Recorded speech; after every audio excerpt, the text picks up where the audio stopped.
당대표가 하는 말이 원래 정설인 겁니다. 결국에는 당대표 말 안 들은 거죠, 그냥. 왜 저한테 야합하지 않았냐라고 물어보는 거죠, 그거는.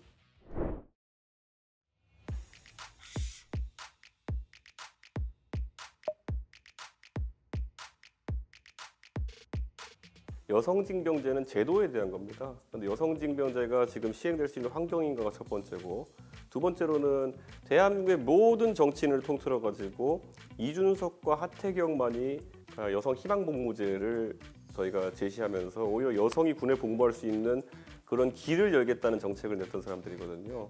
근데 이걸 단순히 여성징병제에 대해서 예스냐 노냐 말해 뭐 이렇게 얘기해가지고 몰고 가는 거는 그거는 시민단체가 할 일이지 정치인이 할 일은 아니다 이렇게 생각하고, 그러면 많은 사람들이 여성징병제가 필요한 이유에 대해 가지고 인구 감소로 인해 가지고 병력 수요를 충당할 수 없다라는 얘기가 나오는데요. 저는 그것을 첫 번째적으로 대응하는 방법은 결국에는 군 병력에 있어서 감군 얘기를 하는 것이다, 저는 이런 생각을 해요.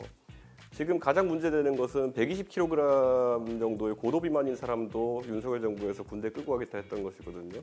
군은 공정성을 확보하는 것도 중요하지만은 전쟁에 이기기 위해 존재하는 집단이지 공정한 군대를 만드는 것 그 자체가 목표가 될 수는 없어요. 그 안에서의 추구될 가치 중에 하나죠.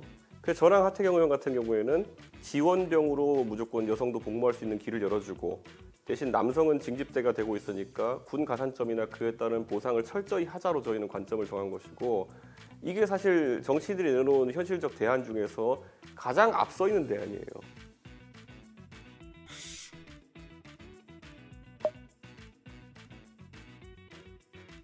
어느 정도의 규모의 문제죠. 어쨌든 지리적으로 같은 나라 안에 살고 있는 사람들이 결혼할 확률이 높고, 그 미스매치의 수준이 거의 10만 명 단위라고 한다면은 해외로 나가거나 유입되는 인구가 10만 명에 달할 것이라는 생각은 좀 하기 어렵거든요. 국제 결혼이 활성화된다 하더라도 많아야 한 10,000명 정도 단위 정도에서 지금 해소되고 있습니다.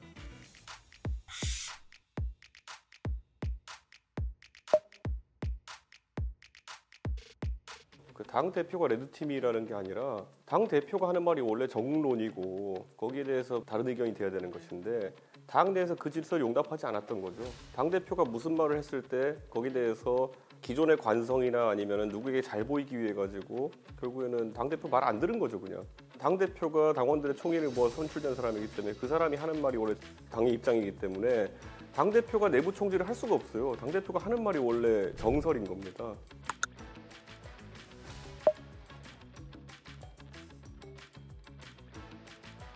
아니, 당내 갈등 해결 못하는 게 아니라요.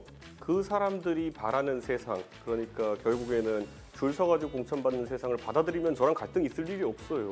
저는 그것을 용납할 생각이 없고, 왜냐하면 저는 선출된 당대표였으니까 그걸 받아들이는 순간 그건 당대표가 아닌 거죠. 그러니까 왜 저한테 야합하지 않았냐라고 물어보는 거죠, 그거는. 그렇게 정치할 바에 안 하는 게 낫습니다.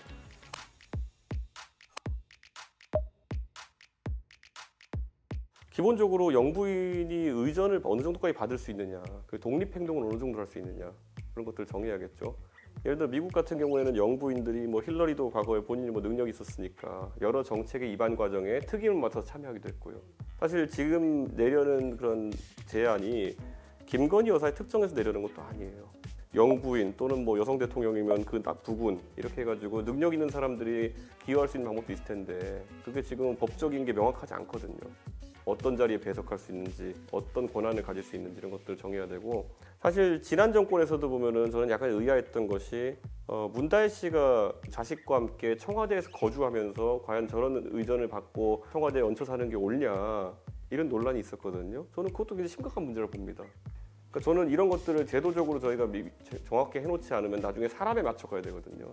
이 제도가 확립되면은 시도지사도 사실 지방정부의 수장인데 배우자에 대한 권한과 이런 것도 명시돼야 되는 게요.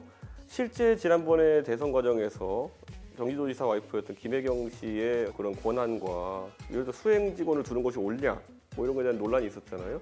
그랬을 때 어느 지원을 받을 수 있느냐, 어떤 정도의 대접을 받을 수 있느냐는 명문화돼 있어야지 나중에 오해가 없는 거거든요. 저는 도지사의 예를 들어 부인이나 서울시장의 부인이라 그러면은 충분히 지역사회에 선한 영향력을 행사할 수 있고, 그거는 권장되어야 된다, 이런 생각이에요.